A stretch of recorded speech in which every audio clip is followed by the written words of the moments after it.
Worrying is like a rocking chair. It gives you something to do, but you don't get anywhere. The more and more I started to make decisions that were in alignment with my intuition, the better and better my business started to get. As you say, there can be so much noise, and especially with social media, I think it's really hard not to naturally want to compare yourself to what other people are doing, but you can lose yourself in that.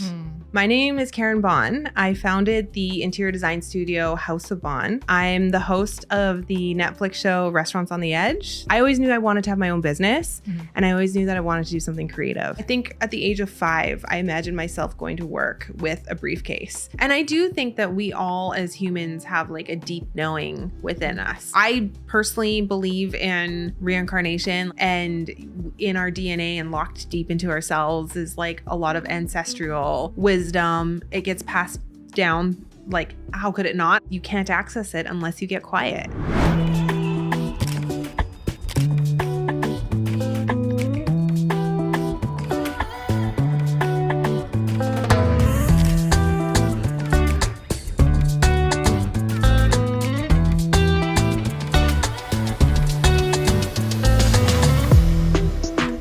Welcome back to CATAMANIA.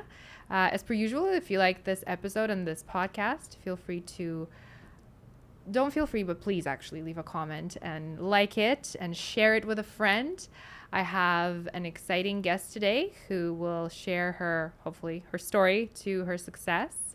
Karin, if you don't mind introducing yourself, we'll jump right into it. Okay, well, thank you so much for having me on your show. I'm excited to be here. My name is Karin Bohn. I founded the interior design studio House of Bohn. We're based in Vancouver, and I launched the company 16 years ago, so it's definitely been a minute. I'm the host of the Netflix show Restaurants on the Edge that ran for 2 seasons, and I'm the mother of a beautiful 2-year-old daughter named Madison, and she is absolutely my entire world. I love being a mom. Amazing. You were kind of mentioning your forceful, so to speak, delegation that you had to experience after having your daughter. Totally. Would you say that, actually, let's even go back further. Was interior design something that you always wanted to do? No. And it's funny. I feel like it's something that I didn't always wanted to do. And it's not something like over the 16 years, there's been many times when I thought I would throw in the towel and just give this up and go in a completely different direction. I feel like the universe wants me to be an interior designer, because anytime I wanted to throw in the towel or I got really serious about just like closing up the shop, an amazing design opportunity would come up. But it's funny because now 16 years later, I think it was really this last year that it dawned on me that, okay, I actually do want to be an interior designer, even though I've been doing this for this long. And I do really have like a passion and a love for it. I say that because like I find that with interior design, and I don't know if all careers are like this, but definitely for this kind of career and business, it is certainly a practice, and it's something that you evolve so much. Like your style evolves so much, the quality of your output evolves, your projects evolve, your clients evolve. And I think that you have to kind of like show up every day, and I guess it's like working out, you have to show up every day, even on the days that you don't want to. And my passion and my love for this career has like grown over the years. But no, it wasn't something that I always wanted to do. And I always knew I wanted to have my own business, and I always knew that I wanted to do something creative. And then I kind of fell into it. What was the idea of what you wanted to do before? Was there a different... I don't know that there was an idea of what I wanted to do before. I just knew that like I would absolutely have my own business. I went to university and studied the only thing that was interesting to me, which was philosophy. But like, what are you going to do with a philosophy? Oh yeah? Yeah. Yeah. What are you going to do with a philosophy? And what did he he do? Into the exact same what thing. did he do? He went to the best option to do with philosophy, which was law. He became a lawyer. But he did that like 3 years into our relationship. Okay, there you go. It was a very stressful time. Right. But yeah, you cannot do anything with that. No. And so I think actually in university, I think I went and sat in a law class. and just sat in it to see what it was about. And I think within 20 minutes, I was like, I'm so out of here. Like, I am gone. But I could kind of see you as a lawyer, to be honest. Really? Like, I haven't spent that much time with you, but you're very like eloquent, right? In how you speak, and you're very composed. So I feel like, yeah. But I agree with you. I wouldn't really want to be a lawyer either. So. Maybe it's just everything that's going on. It's either I'm in a very like, try to always be in a very meditative state in order to be able to like handle everything that I do, or I'm just dead inside. It's one of the two. I'm not sure. But yeah, no, I don't know that there was a plan before. I just knew I wanted to have my own business like that. I think at the age of 5, I imagined myself going to work with a briefcase. I didn't know what was in the briefcase, but I just knew that I wanted to do something really creative, have my own business. I imagine myself doing presentations to rooms full of people, and really succeeding at what I would do. 5. Wow. I had that very, very early on. Yeah. And then I think my dad, my dad was a doctor, but I would watch him build things. And I think I really, like, maybe that's where my aptitude for construction comes from, is just watching him build things at an early age. And then I happened to, after university, I did a small stint in Calgary. I lived with my best friend for a little while, and I ended up getting a job that was somewhat related to interior design. And then kind of the rest is history. I decided to go in that direction. And then did you obtain like further education in design? I did. Well, I did, but then I did. So I didn't stay in Calgary because of the weather. We were talking about this. As soon as the winter came around, I was also like, okay, I'm out of here. I'm not staying. You're like, this is insane. I need to leave. Why is it so cold and hurts? So I came back to Vancouver and then enrolled in design school. I ended up also dropping out of that very early because I had done like a double major. I knew I wanted to work. I knew I wanted to have my own business. I felt like what I was learning in design school, yes, it was interesting, but it wasn't enough to keep it just wasn't enough to keep me there and do it for more than a year. So I dropped out and then very early started my design business. And here we are, however many years later. Oh, wow. Yeah, I don't recommend that people do that because having experience at a firm and getting to learn the ropes of the practice and the business and growing inside a firm, I think will set any interior design up for success if they want to go and do their own business. For me in the early years, it was a lot of trial and error, sort of like false starts, starts and stops. So I definitely learned the hard way, but I wouldn't take it back. That's for sure. I feel like that's the entrepreneurial side of you though, because definitely it's a risk, right? You were like, okay, that's it. I need to take this risk and I need to do it my own way. And I think a lot of entrepreneurs know, yeah, deep down, if that's what you want to do, you just know. Yeah, for sure. And it'll almost like haunt you. Like it'll go after you everywhere you go. Yeah. You'll get a job. Like I was fairly happy in my job and where I was working, but I just always had this feeling. It's like, no, I need to do my own thing, something of my own. Yeah. Like I need to build stuff. And every day you come into work, you're like, you feel it. Yeah. Do you think you're born an entrepreneur, or do you think you can develop those skills? I think you can absolutely develop those skills, but I think a big thing is like the ability to figure things out and the desire to figure things out. That's the thing. Not everybody wants to figure out their job or figure out their career. When you go into business for yourself, and especially like my kind of business where it really is the most successful, or at least the way my practice is, where you have a team of people and people working for you. And so there's just a lot of figuring out how to do HR, figuring out how to lead people, figuring out how to write proposals, like all that stuff. If you get a kick out of figuring things out, I think you'll be a good entrepreneur. Not everybody wants to do that. And then I also think that your ability to tolerate risk is really important too. And so if you have the stomach for it, and the stomach for it prolonged too, because I think every entrepreneur that I've talked to, you go through a lot of ups and downs, whether that's with your team or your people or like financial ups and downs. You can go through times when work is really good. You can go through times when, there's not a lot of work, or you can go through times when you don't know how you're going to meet payroll. Like that happens. And if you don't have the stomach to weather that, then entrepreneurship probably isn't for you. Yeah. Don't you think? I agree with you 100%. It's huge responsibility. And like, especially when you have people working for you, when there's other people who depend on your figuring out the situation, where they depend on you making sure that, you know, they're paid, making sure that things that are supposed to be done are getting done, and you're sort of like the main person who oversees all of that, right? It's a lot of responsibility. It's a lot of responsibility. Yeah, it's a lot of responsibility, and like nobody else is going to figure it out for you. You know, like the buck really does stop with you. And if you get into a crunch where you don't know how you're going to make payroll, well, who else is going to figure that out? No one, right? It's really on your shoulders. So yeah, it's a lot of responsibility. There's a lot of sleepless nights for sure. And then I think that also happens as you grow too. Like a lot of entrepreneurs or business people from the outside, it can look really shiny and really successful and really like effortless, but there's a lot of effort that goes in behind the scenes, and a lot of sleepless nights, and a lot of like, I think sometimes too, just self-doubt. Right? Do you experience a lot of self-doubt? I experience a lot of like, I question decisions all the time, and there's so many decisions that I have to make throughout a day. And you know what, this interior design specifically. So I had a friend who I went to design school with, and then she came and worked for me once I started my practice.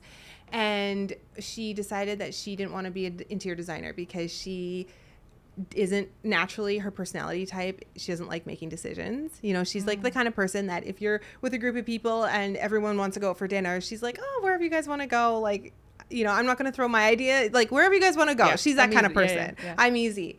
But with interior design, like you have to make so many decisions, like what the freaking doorknob is going to be, how tall the baseboard is, like all these decisions. So you have that component of it.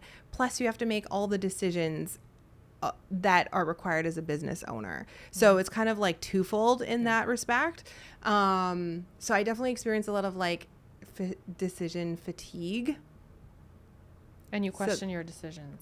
And then sometimes I question. That brings me like, peace, because I think I have some friends who either they want to believe that they don't question their decisions, or they will say like, well, no, you make a decision, then that's it. Like you just let it go. And I'm like, but sometimes I can't. Like if I'm making a decision and then I like beat myself up for it, because I'm like, well, stop second guessing yourself. Like, why are you so, you know? So it brings me peace that you sometimes second guess your decisions. Yeah. And it probably, don't you think that like sometimes I think if you make a decision but you're not like set on it and you keep revisiting it, it probably means that you just need more information around that decision, or you're not there yet. You're not ready to make the decision. Yeah. Or you could be like me. You could be an overthinker. I think I overthink and overanalyze things a lot. But not that I like hearing that, but it brings me peace, because I think there's, you know, like this is what I noticed, and I'm curious to know what your thoughts on that are. I think that there's so much advice out there from business owners, from entrepreneurs who have done it.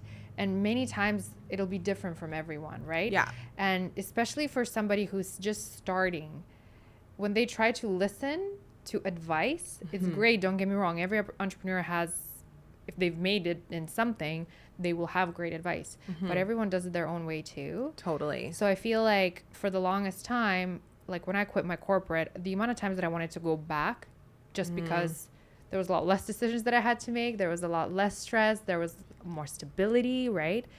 And I would always beat myself up because I would hear from, you know, the Kevin O'Leary's of the world, or, you know, like, no, like you do it this way and you forget about it. It's a lot more, you do it and you forget about it. You do it and you forget about it.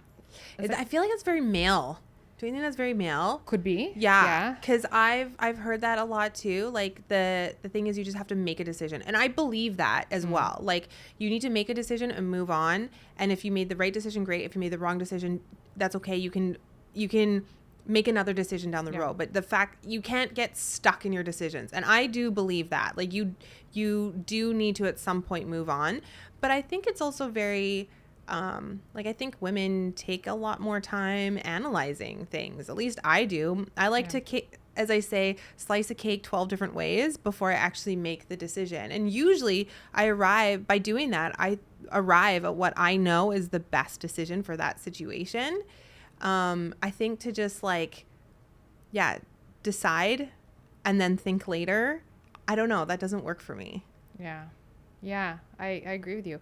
You were mentioning in the beginning that you are big in spirituality. How much does spirituality and intuition tie into your decision making in business?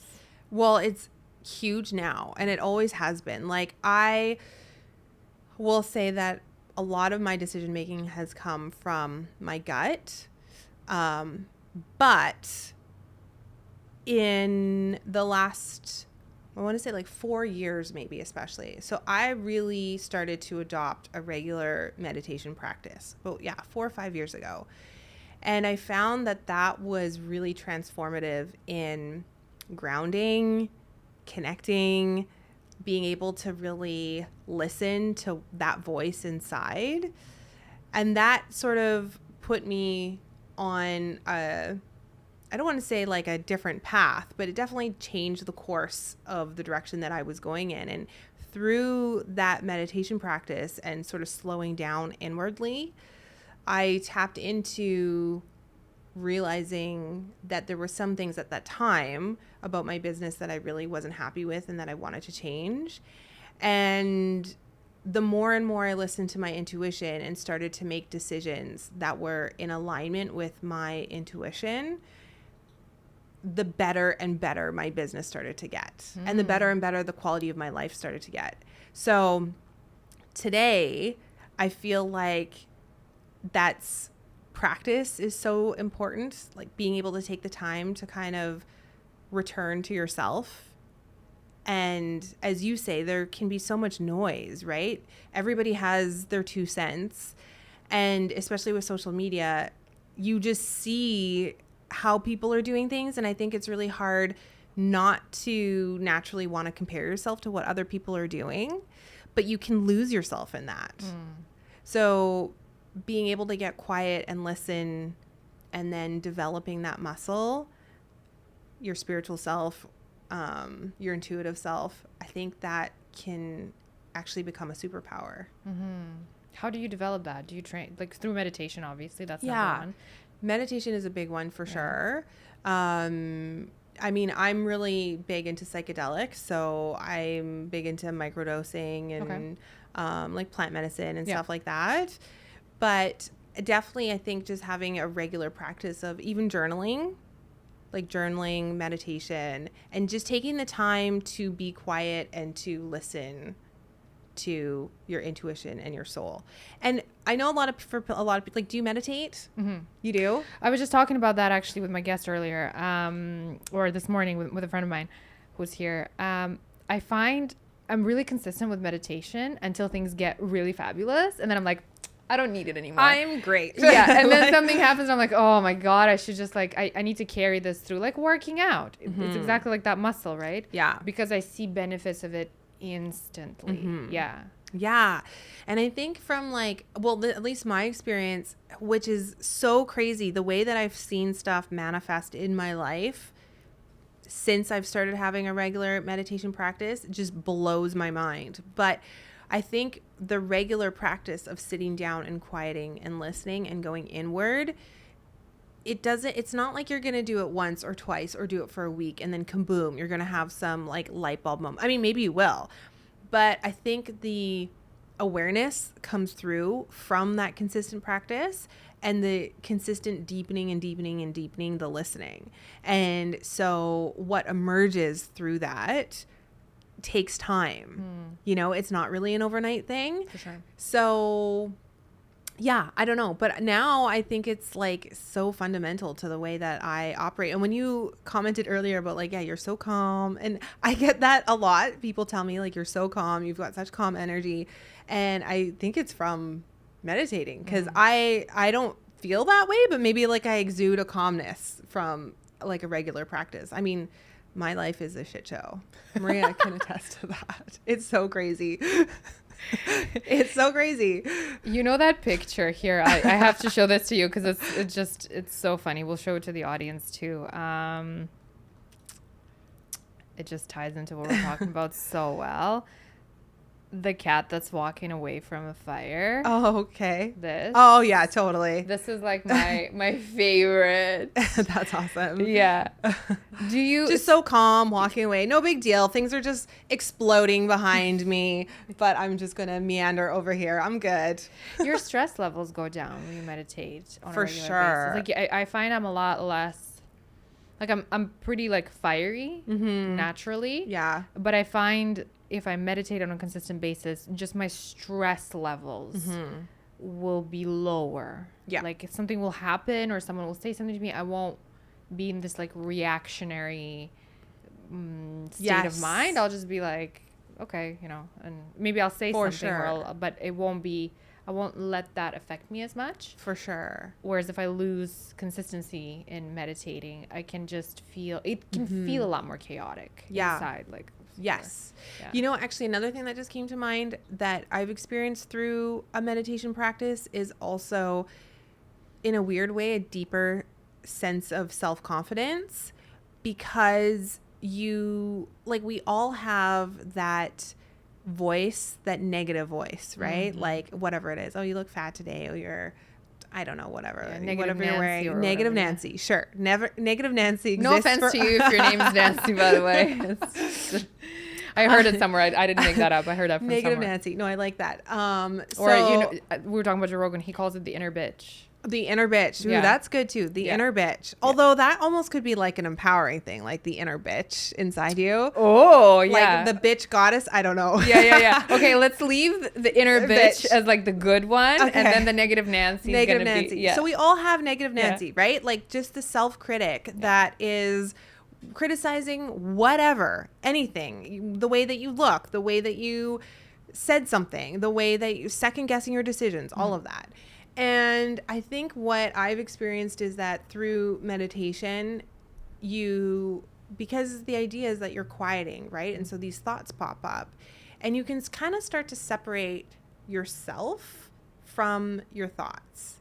And you can, at least I have found, to gain an understanding that I am not my thoughts. And so when you start to have those thoughts, whatever they are, the negative ones or the ones that can kind of make you feel insecure, whether you're in like a social situation or whether, I don't know, you feel like you said something and then you're like, oh, that was stupid. You know, that's negative Nancy. So if you can separate yourself from that, then you can see that those thoughts are not the truth of who you are. Right? Who you are is completely different than that. And so then you can just let your mind run wild and it still isn't, it's not who you are. Yeah. I wonder, we're going deep here. I wonder if also the same thing applies to your ideas. Because, and I'm curious to know your thoughts on this, but so many people these days, especially in this part of the world, are so attached to a certain idea or like an opinion that they have about something, like the way the world operates or this or that or politics. And I'm almost thinking that we're lacking that ability to separate ourselves from the opinions that we formed. Like my opinion of what's going on is what I have formed from the information that I have reviewed, I have learned. Totally. But if I learn to maybe just be like, okay, this is my thoughts on this, maybe I shouldn't be attached to them. And maybe my identity, that's not my identity. That's not who I am. It's just my ideas, you know?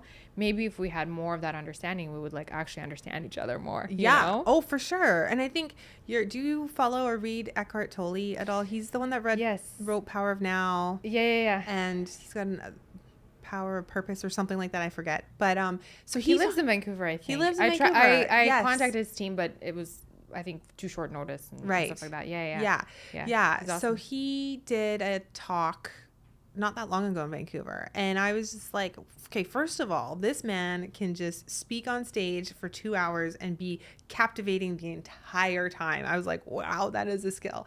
But also he talks a lot about that. Like when you are attached to your beliefs, or attached to your thoughts, and then you are in conflict with someone, which really that's all that it is. Conflict is usually you disagree, your beliefs disagree or whatever.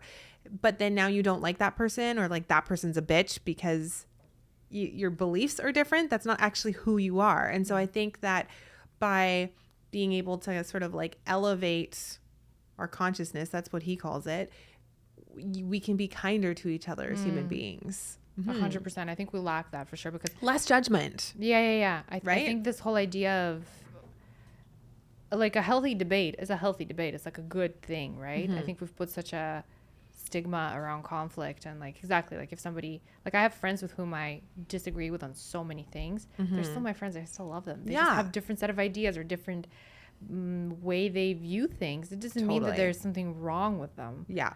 I think we've become very quick to judge each other on anything and all things. And I think we need more to kind of see past that a little bit more and just like connect with each other more on a human level. Right. So yeah, I would agree. I think we need more of that for sure. Yeah. Do you ever get, so you said you've been meditating consistently.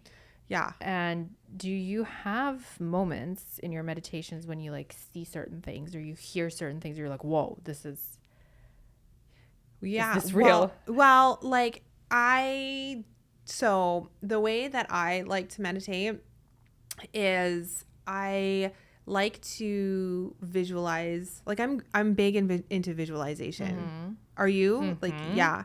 And so I like to, in my mind, put myself in the place that I want to be. But often, so the dream house that I want to build, like my next home, I will often start my meditation like in my bedroom, in my bed, waking up there, like getting dressed. Sometimes I'll go into my walk-in closet and put on a fabulous outfit. Amazing. Depending on what I want to do in the meditation. Do you listen to music or anything like that, or just sometimes I listen to like soft music. Lately it's been like the handpan. Okay, yeah. Oh, it's so beautiful. It's so beautiful. It's so beautiful. I listen to ocean waves because that like instantly puts me into totally. Yeah.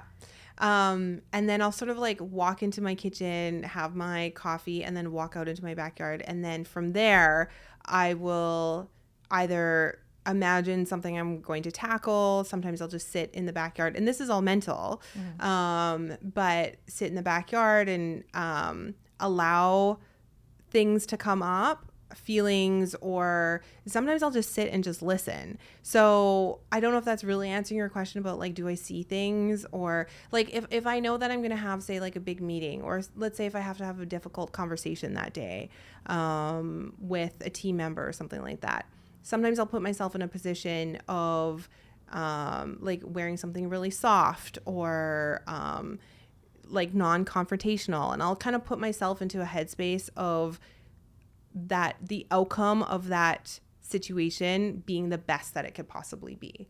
And so I guess that in a way is like preparing your mindset for the day, I guess, just depending on what is going to be tackled. But I don't I don't have like visions and stuff like that. Do you?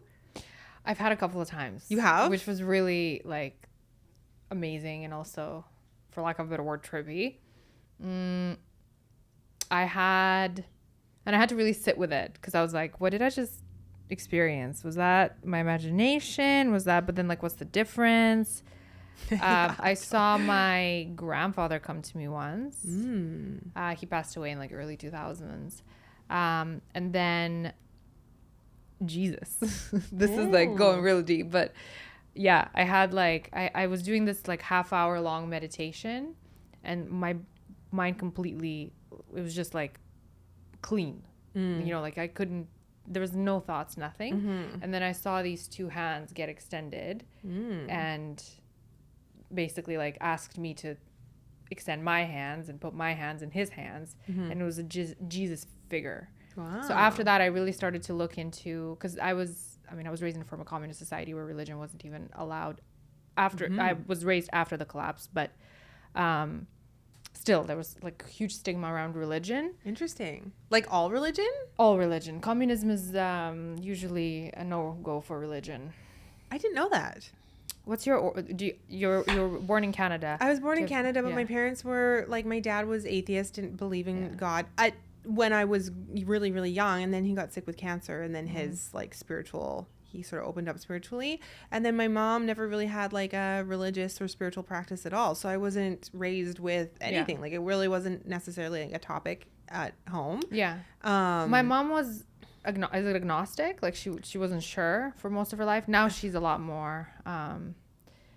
Isn't atheist like there is no God? Yeah, atheists don't believe in God and then or any higher power. agnostic is like there is a God, but I don't prescribe to one of them. Let's ask the definition, because Yes. I'm actually curious. I think agnostics, my understanding was that What do you use, by the way? Are you using Google?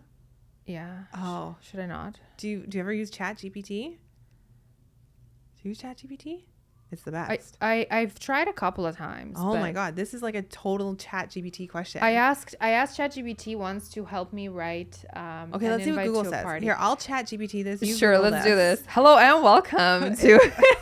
Okay, a person who believes that nothing is known or can be known of the existence of nature of God. There we go. So they're just not sure. Okay. So I think my mom, for most, I'm curious to see what ChatGPT defines it as. Agnostic. Let's see. Also, this definitely ties into a question that I want to ask you that popped up in my head now.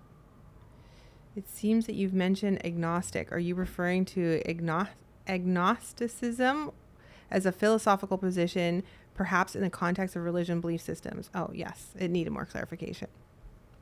It's a philosophical stance that involves skepticism towards the existence of metaphysical claims, particularly in regards to the existence of gods or deities. So they're And then it goes skeptical as on. opposed to atheists being like sure that there isn't. There is anything. not. Yeah. Yeah. I have a friend who's an atheist, and my conversations with him at the dinner table are always very fun. Okay. Like very, very fun. We're very respectful of each other's views, but it's But P.S., you should be using ChatGPT. I love it. yeah. Yes. I know you're completely tracked, like once you have it, the app on your phone. We're already but we fucked, already like- are. It's the best. We're already like. It's the best. Once you start using it, you will not stop. It's like literally the best. I didn't know that. I mean, I presume you could use it as a search engine, but I didn't realize that like people use it as a search engine as well. Everything. All my history, all my research, it's all done in ChatGPT. Spelling, everything. How do you, okay, I'm going to finish this thought just 'cause Okay, yeah, I know totally. our audience is going to wonder, but then I have like a really serious question. Well, it's not serious, but it's just, I'm curious. But so anyways, and I started to look into, my parents were sort of, my dad believed in God, my mom now does. But there was like a misunderstanding that I had, like many people, about like religion, God, and what, like there was an idea of God being like this thing that you fear, or that God is like there, not necessarily for you, but like somehow like against you, like watching over you. So after that Like meditation, negative after Nancy. yeah, The way exactly. it's Like what do negative- you do? Exactly. Literally. Oh my God, God? Have I been listening to God the whole time? It's We got it Nancy, wrong. and we named God Nancy. Yeah, so that's exactly it actually. And after that meditation, I was like, wait, this was interesting. And then I read this book called The Game of Life and How to Play It by Florence Scovel Shinn, and it's all about The Game of Life and how to play it. Yeah, it's phenomenal. It's on Okay. YouTube. You can listen to it. Like you can play it as a video Yeah. and listen to the audiobook. And it's basically a self-help, personal development book about metaphysics that's based on the gospel. And the way that it's written, it talks a lot about how Jesus was basically the OG of self-help stuff, because he believed that, seek and ye shall find, knock and the door should be open, think happy thoughts, treat others well, don't worry, like your worries attract bad things. If you think good things will happen to you. And I was like, really? That's Jesus? When you said that, when you were like, don't worry, I was thinking, don't worry, be happy. And I was like, wow, that was Jesus the whole time, the first guy that said this? But it was like not in those exact words maybe, Yeah. but like there's a line that says will worrying add to any of you like an hour of your life or something like that, like from the Bible. So and I was like, oh, this is very interesting. So have this you heard whole the expression? idea- I'm sorry, I keep interrupting you. But No, we're please. going to get to the end of what you need to say. But have you heard the expression, worrying gives you something to do, but you don't get anywhere? Or no, sorry. I totally butchered it. Worrying is like a rocking chair. It gives you something to do, but you don't get anywhere. Oh, wow. I like that. Yeah. And it's true. Yeah. Right? Like you kind of sit in your rocking chair and just worry, but you're not doing anything. It doesn't get you anywhere. Well, you know Bob Proctor? Well, yeah. Why does that sound familiar? He passed away like a few years ago, but he was like one of the personal development coaches, like the Tony Robbins of like the 80s, 90s. I mean, up until the day he passed away. But he said worrying is like praying for things you don't want. Exactly. Yes. Yeah. So anyways, I had this whole like rethinking, restructuring of God, the idea of God and all of that kind of stuff. So that that put me into this like journey of rediscovering what self-help is all about and what are these ideas and, you know, who is Jesus and who was he and what did he teach, you know, all of that stuff. So that came from a meditation, basically, is what I was trying to get at. Yeah. Okay. Yeah. So I think, but I had to be, that happened after me being consistent. Like I meditated every day. Yes. It was during COVID. Yes. And I meditated for at least 10 minutes a day. It's not like, you know, like I think today if I do it, I'm not going to probably, you know, see something there. Or yeah. Well, you might. And actually, I love what you just said there, because there is definitely the moments that I've manifested the most in my life have come from the consistency of the meditation, or like the most profound awareness and understanding has come from the consistency, like doing it every day. Yeah, it's harder. You just get clarity. You like, get that's so much clarity. Maybe those messages were just like my intuition, but being so loud that I had to like look into something, or I had to do something, or the decision that I had to make. You just get so much clarity. Exactly. Yeah. And I do think that we all as humans have like a deep knowing within us. I personally believe in reincarnation. Like it's not the first time I'm here. It's not the first time you're here. And in our DNA and locked deep into ourselves is like a lot of ancestral wisdom. It gets passed down. Like, how could it not? Like, I really firmly believe that. I know that's not for everyone. But so I think that there is this like deep knowing inside of us. And you can't access it unless you get quiet.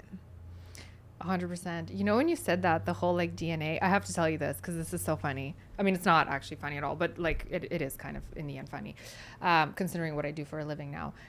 So my great grandfather he lived in the former Soviet Union during Stalin's times. And because religion was a huge no-no, it was like huge no-no. What happened was he lost his vision due to some accident or disease. I don't know exactly why, but he lost his vision, and then he started praying at night to get his vision back. And his neighbor saw him they were in an apartment building or something, and his neighbor told on him. And the next day, somebody from the state came, took him away, and he was never heard or seen from like again. Because during Stalin's times, those kinds of things were happening. And I have the weirdest fear of surveillance. Like somebody watching me, which the reason why it's funny is because what I do is so heavily on camera all the time. Yeah. This is fine. What I have a fear of is like being at home with my curtains open at night. It's like a huge fear. It makes me really uncomfortable. If somebody can see in, I have to close them. And then like if I'm out somewhere, I'll sometimes catch myself be like, is anybody like watching or following, you know? And then I'll be like, oh, I snap out of it. So I wonder if that has to do with the fact that like some gene was passed on, some like fear. I don't know. Yeah, it could be. Well, okay, because if you think about the theory, which I also completely subscribe to, that your emotion is held in your body. So, and held 100%. In your cells. And so if you think about it, like, I think I was actually listening to a podcast and it just was like one of those light bulb moments where, let's say if you're an anxious person, or like for me, like sometimes I have a lot of work anxiety where to the point where like I'll wake up in the morning and be like, oh my God, right? And just immediately the first thing I think of is work. And I caught myself kind of like in periods of time when everything was fine, there's nothing to be anxious about or worried about, but still kind of like waking up with this like intensely anxious feeling, almost like I had an anxious sleep. And I listened to this podcast and they were talking about how if it's like your body actually thinks the thoughts for you. So yes, you can think thoughts. And when they talk about like affirmations and stuff and trying to think or trying to self-affirm the way that you think. So like if you're a depressed person and you keep saying like, I'm happy, I'm happy, I'm happy, sometimes those positive affirmations like do not work because your body is so accustomed to the feeling of being depressed. Right. Physiologically, there's like, exactly. And so in the same way that like if you, in my case, being anxious, if my body is so used to being anxious, then it will release the chemicals of the feeling of being anxious, which triggers the thoughts of being anxious. So then I'm thinking anxious thoughts, which then continues to perpetuate my body feeling anxious, right? So you're in sort of this like anxious loop. And if you experience trauma or something painful in your life or scare or what, or even joyful, like how can that not get lodged into your body, right? Yeah. And then if you're like, they know now that your DNA is like data storage. And so if you're storing all of this like physiology or emotion into your DNA, like how can that not be being passed down to your offspring? Yeah. Like how could it not? Yeah. And so when they talk about like ancestral trauma too, it's like you might have a feeling of something that actually has nothing to do with your own experience in the world, but it's just been passed down from generations back. That's so interesting. I know. I found it fascinating too. I wish there was a way to like know about it. Like there's DNA. I took a DNA test recently, but I opted out of like finding out about my diseases because I was like, I don't want to like think about it and then bring it to existence. Like I'd rather just live my life. Yeah. You know? But I wonder if like, I mean, that would be almost too much, but if we could like read our DNA to the point of like, okay, well, this is what happened with, you know, this person in my family. Yeah, that'd be crazy. I bet you could somehow. We're only like a few years away from that. I feel like at this point. I bet you could. And it's like, yeah, anyways, that's a whole nother rabbit hole to go down. Yeah. But yeah. How do you feel, by the way, like being in interior design? Do you feel, well, actually just how do you feel about AI and AI being involved in, you know, work and everything? Yeah. And everything. I think that I don't know what to think about it. It's almost like thinking about the universe in some ways where it's, you know, when you think about the universe and how big it is and then your head just wants to explode. I kind of feel the same way with AI almost because I feel like it's so powerful and it's so already integrated into our life and will only continue to go in that direction. I mean, I don't know if I have like positive or negative thoughts towards it. I think it's just like where the train has left the building and we're on it. It's just going in that direction. Yeah, in some ways I think it serves humanity in really great ways. I think that there is a concern of like, could it go so big and so far reaching? Like, for example, I heard someone speak and talk about how what happens when AI forms a religion and a new religion, for example, and you have, imagine all these people who subscribe to this religion because they believe in it, resonates with them, and they don't even know that it was developed by AI. Like, that's weird. Yeah, it's really weird. That's weird, but that's totally within the capabilities and possibilities of artificial intelligence. Yeah. Do you know what I mean? Yeah, for sure. And now you have humans that are like praising something that's artificial intelligence. But I don't know. I think what do you think of AI? I'm kind of on the same page as you. I'm like, it's already out. Like, we can't, you know, but I also, you know, you listen to like Elon Musk here and there talk about it and you're like, oh, damn it, if he's concerned about it. But then also, yeah, it's very strange. My concern of it is like more so that idea of like AI being in control of everything, including like, you know, the nuclear weapons or whatever, like the button is now automated and that kind of stuff. But at the same time, I just don't know if there's a way. out of it. Like it's already there. It's already set in motion. Happening. Yeah, it's already set in motion. I mean, my husband and I, we follow like a lot of crypto news and like cryptocurrencies, like that technology and blockchain is very closely tied with AI. And it's very strange to me to think about how like really the way that our world is moving is that everything will be tokenized, meaning that everything like your car, the value of your car will be represented as a token on blockchain. And then your car can actually then interact with other things on blockchain and they can exchange value.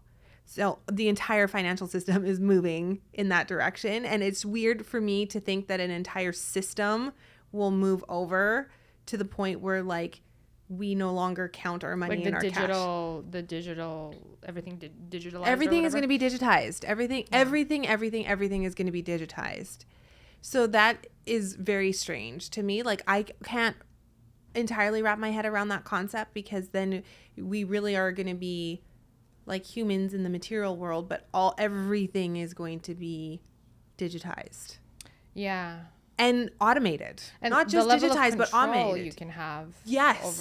over people. Exactly. Yeah. Yes. That's what's scary. Yes. So it's like you get a parking ticket, but now it's not, you don't even get to choose when you pay the parking ticket. It's just like out of your bank account. You or fight it. Like, excuse me. You can't even fight it. Yeah, you can't even fight it. Yeah. And that's minor, like a parking ticket. But like, I don't even know if we'll get parking tickets in the future because it'll all be self-driven cars and stuff. Like we won't, not just you, we won't be parking ourselves anymore, driving ourselves or parking anymore. I don't know. There was a Tesla. So my husband and I spent last 2 winters in Mexico, and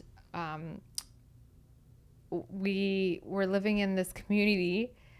I don't know why I'm laughing. Like it's not a funny thing, but it's just talking about this. It's just, anyways. There was a Tesla. We got out of our community and we're driving and we see a Tesla that's like smashed into a pole. And we were like, that's weird. Well, it turns out that this guy put it on like the auto drive or whatever, and it failed. Yeah. And it just smashed into the pole. And I was like, I'm sure the technology keeps getting better and better, but I still feel very odd about the idea of. That's scary, right? I think you have to touch the wheel every like once in a while. Like it doesn't let you fall asleep, but it could malfunction, right? Yes. Anyways. Yes. Yeah. Yes. And so what happens when you have like bigger, and that's just a car, so if you have bigger systems that are automated and it malfunctions, like then what happens? Do you think interior design would fall under something that AI could take over? I mean, you're like, why are you asking me this question? I do think about it because they used to think that the way artificial intelligence was going to work is that it was going to come after the like manual labor first, then it would come after the thinking jobs like legal and stuff like that, and then creative would be last. But what they found is it's actually the opposite that's happening. AI is actually the best at creative tasks, so that's why you're seeing the apps like what are the DALL-E or whatever it is, like the image rendering apps and the photo rendering apps, and you can like plug in a few keywords and it'll spit out a brand new image right away. Like I don't know if you've used any of them, but it's so good at rendering these amazing images so quickly. And so they've actually found that AI is the best with the creative tasks like that.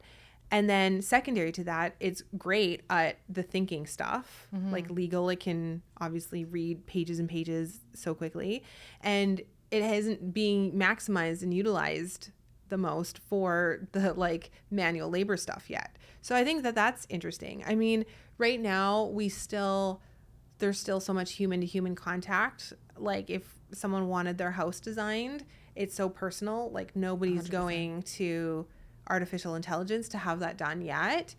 But could it be optimized to do that? Maybe, possibly.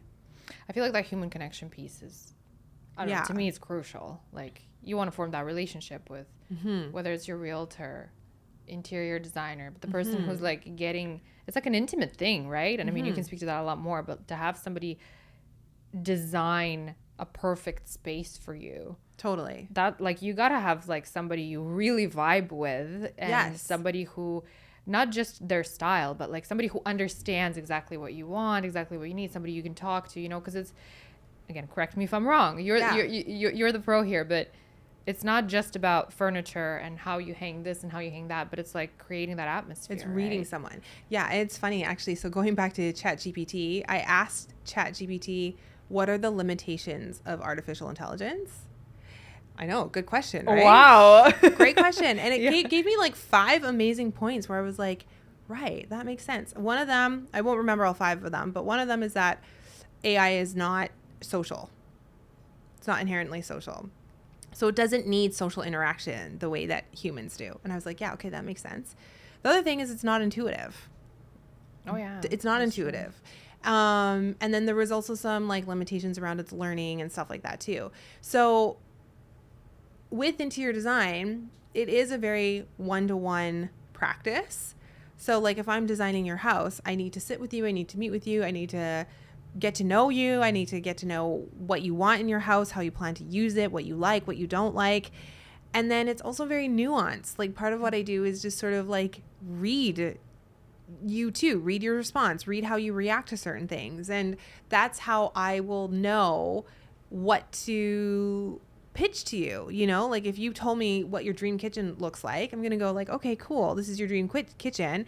But also from having picked up on a few key things that you've said, maybe I'll like throw in, like spice it up a little bit or throw in some ideas that you haven't thought of. And you might love it even more. Because you read because I read something from me, you. Mm-hmm.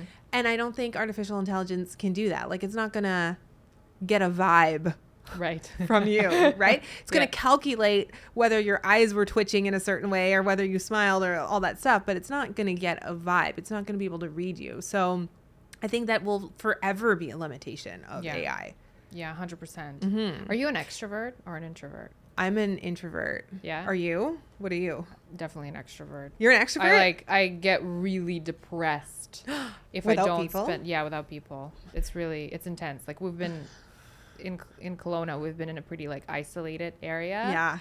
And I don't do very well. You're like, I need people. I need people. I'm like, I love people. I need no people. No You're people. Like, leave me alone. alone. Stop it. But it's impossible. Like my husband, so he right now has had this amazing opportunity to be like a stay-at-home dad, which is incredible. And so he's been doing that for the last couple of years, and I have my daughter and like the crazy team and everything that we do. So it's very seldom that I'm alone, and I just crave it so much. That's so funny. We're opposites that way, but I also like enjoy this. So maybe it's bigger social settings that are not maybe your favorite. Yeah, maybe. Yeah. But like one-on-one conversations. Yes, definitely. There are quite a few podcasters out there who are really good and they say they're introverts. And it didn't make sense to me how could you have a podcast if you're an introvert? But if you're having a one-on-one conversation, it could be different. Yes. Because also there's nothing more beautiful than when an introvert and an extrovert connect. Yeah. Because I feel like they bring something in each other, you know, like you just feed you know off why? something. It's because the introvert is totally fine not talking, and then the extrovert just talks and talks and talks and talks and talks and loves it because they have someone that they can just talk to. Yeah. I remember going for dinner. So a friend of mine is very extroverted and she's also an interior designer, and it was hilarious because like I'm such an introvert, and so I'll take any moment I can, and I have a lot of on stuff that I need to do, right? Like on with clients, on with my team, on with my daughter. And so we went out for dinner one night and I was just perfectly happy to just like sit and sip of my wine and like listen to what she had to say. And she went on and on and on and on and on. And she's like, oh my God, I feel like I could listen or sit here and talk to you for hours and hours and hours. And I was like, yeah, like, no, you're shit. The one who's been doing all the talking. The I love that. Yeah, it's like a beautiful thing of some sort that I have some friends who are introverts, and yeah, you might be right, but they usually like I especially love going to events with extroverts. Because like I have a couple of friends, especially like back home when I'm there, I'll go out with them somewhere to an event or something, and they'll be like not particularly happy about going out, but then when we're there and we're chatting with people, like it almost like they get a side of them pulled out that they didn't know was there or weren't aware of, and they become like this little like social, extroverted side of them comes out. So it's a vibe. For those introverts, you mean? Like your friends that are introverts? Oh yeah, but wait, as soon as they like get in their car, get home, they're like, oh, thank God. That was so draining. Yeah, maybe. Finally. Maybe they don't show it. They're like, this is so much fun. Yeah, no, because it is. It's like the opposite, right? Yeah. Like I'm sure you probably find it like energizing. So energizing. That's so funny. Yeah, I'm the opposite. I find it draining for sure. That's so interesting. Yeah, I'll have like I'll go to an event and then I'll come home and I'll be like, I can't fall asleep, or like I'll have all of this energy. Yeah. And yeah. You're probably right. They probably just hide it. Or not hide it. Like it's not that I think introverts, don't enjoy being in a social situation. Like I love it too, but it's just the way that it's draining. Once it's done, I'm like, oh, I'm so happy that's done. Yeah, that's fair. You'd be like, oh my God, I want to do it again. And I'd be like, give me like 6 months to recover from this. And I'm then asleep. I'm going to pay attention to that now. My introverted friends, how often do they agree to things? And if they've done something with me and then they're like, no, let's not do this, or they don't want to make plans with me for a while. I'd be like, okay, I think I get it. I think you're just, I want to ask you this because my audience is really into that stuff because I talk a lot about it because I've struggled with that. How do you balance your like feminine energy when it comes to being a mom and motherhood, and then feminine energy running a business, which is like inherently you could attribute to a more masculine side? Oh my gosh, I would actually love some tips on this myself. I don't know if I'm a great person to answer that question, because I do think that, and again, maybe it's just like returning back to yourself again. I just find that so important. Like the, hustle culture. Like so when I was really building my YouTube channel, I was a proponent of that, and like standing on the mountaintops, yelling that for sure. It's like hustle, work harder, grind it out. Like, and I really believe that too. Like the harder you work, the further that you would get. But I do think that sort of like mentality or that energy can be very male. And I think the feminine is a lot more like in your intuition, and it's a lot more fluid, and it's not like the idea that you can attract. You don't have to aggressively go after. You can attract. Like to me, that's more feminine. So I guess I've been trying to be in that space a little bit more. And then I really do believe that if you're quiet and you believe, we were talking about this earlier, if you believe it will happen, you do attract it. And so, there is sort of like a, what's the word when it's like a paradox, I guess, when the less effort you put in, so the more effortless it is, the easier it'll come, the more that it will come. Do you find it a struggle to differentiate like when action needs to be taken and when you're like when it's okay, I need to just feel like it's easily attainable and relax and it'll come, and then you get a lead to take action? How do you make sure that you take that action but without that hustle? Or you're just like, I'm going to incorporate that hustle, because I struggle with that. Well, how do you do it? What do you do? I struggle with that. I'm getting better at it. I think just trust, I guess, that it'll happen. Trust that you don't have to control everything. Trust that, like, I had a conversation with my friend earlier today, and she told me, she's like, you're one of the most feminine women I know. And I was like, really? Because a lot of times during the day, I feel like I'm like in this get after it thing. And she's like, yeah, but you balance it really well. And I'm like, do I? Because I don't feel balanced at all. So I think, just more trust in everything.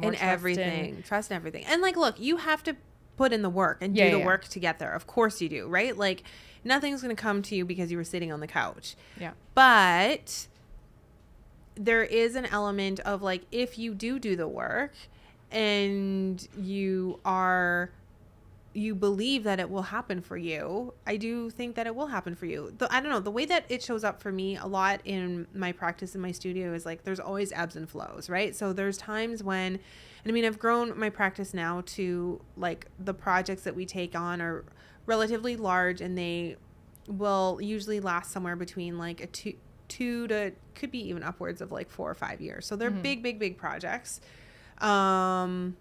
That it's not like we're pumping stuff out every 6 months, you know? So, but it still ebbs and flows, right? And there's still times when it's like, ooh, okay, it's been a little bit slower. We haven't signed as much work lately. And that happened to us recently. And so I was like, well, I need to get out there and do some business development. Like I need to get out there and like call and set up meetings and, you know, make sure people are aware of who we are and do they have any projects, that kind of thing. And so I did just recently do like a little business development push, but it was super successful. And it was really, like, I guess what I'm trying to say is there are times in your business when the numbers tell you how you have to act, right? Like also or on the flip side, like if we have a huge workload, I know that I'm going to need to hire someone to support that workload. And so you can use the numbers in your business as a tool for how you're going to do your next step, I guess is what I'm saying. Like it's information on how you're going to act. But at the same time, like you don't have to kill yourself while you're doing it. I don't know if that made sense. It makes perfect sense. Okay. Yeah. That those things will tell you when you need to maybe push a little bit, or when you can take sort of a step back almost, and not maybe a step back, but just do more of like the manifestation side of things maybe than just taking action. You mentioned in the beginning that you almost feel like you're, you know, some higher power wants you to be in this. Yeah. How did you figure that out? It just was like, I feel like this was just something I was meant to do more than like I dreamed of doing it, I guess. Is there a feeling that you got when you started doing it? Like you said, it just recently happened that you finally realized that, okay, this is what I'm meant to be doing. Yeah. What signaled that? Because I think people search for that feeling or search for that message or search, like I heard that somewhere. I don't remember where, but we expect for this like sound of angels and harps to be like, you're here, you know, do this way, walk this way. So I'm assuming it wasn't angels and harps, but how like, was it a feeling? Was it a situation that happened that signaled to you that this is it?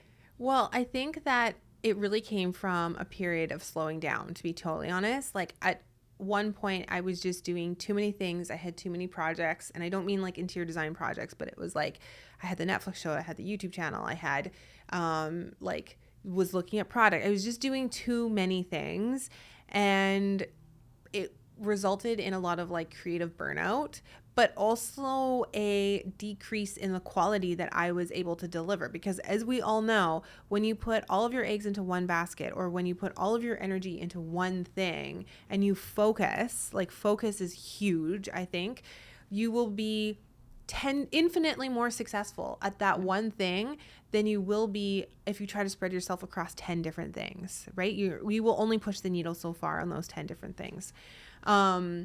So in 2020, after I really committed to a meditation practice, one of the things that occurred to me is that I need to downsize my team. I need to shrink this. And that was totally counterintuitive. Well, counter to my belief at the time. I shouldn't say counterintuitive, but counter to my beliefs, because as an entrepreneur, it's always about more, bigger, more projects, bigger team, different office space, new office space. Like you just have to always be pushing for more. Next thing. Yeah. And so I just, through getting quiet, I realized that there were a number of things that were leaving me really dissatisfied, even though I was at like kind of the peak of my career at that point. I just wasn't internally fulfilled. And so I made the hard decision to what felt like the hard decision at the time to downsize.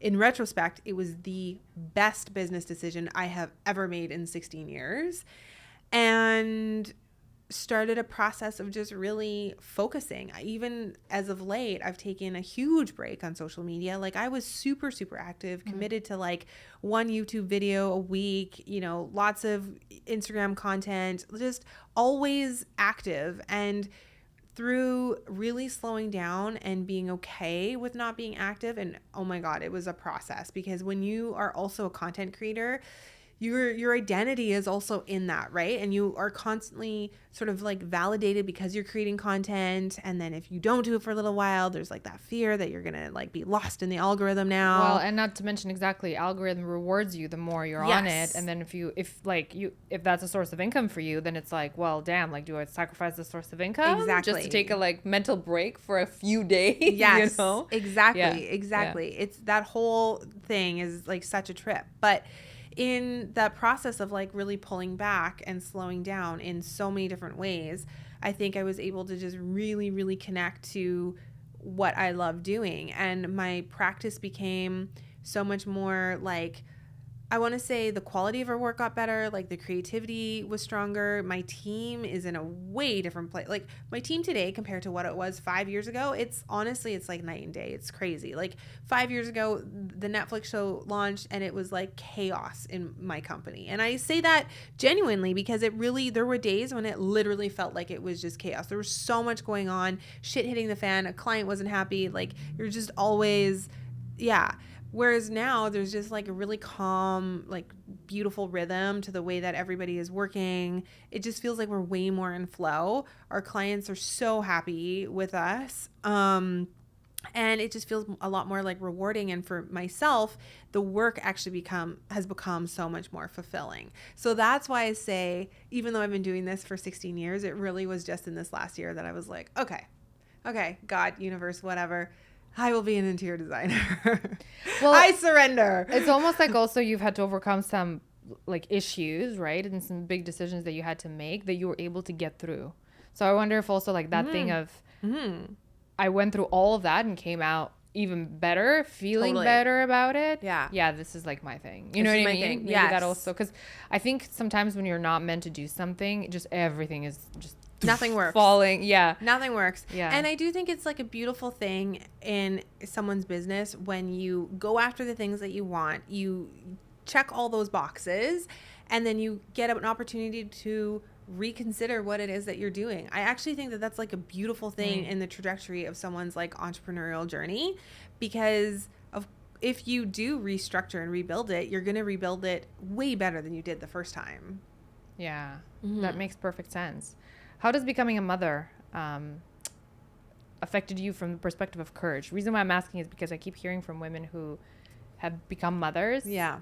Who say like, wow, if I did this, like if I gave birth to this human, there's absolutely nothing that I fear. Like I can do so much more. Did you have that effect, or was it? Probably, I wouldn't say not with courage, because I've always been pretty fearless, but I think it's so beautiful. I can't even believe that there was a point in my life when I questioned whether I wanted to have kids.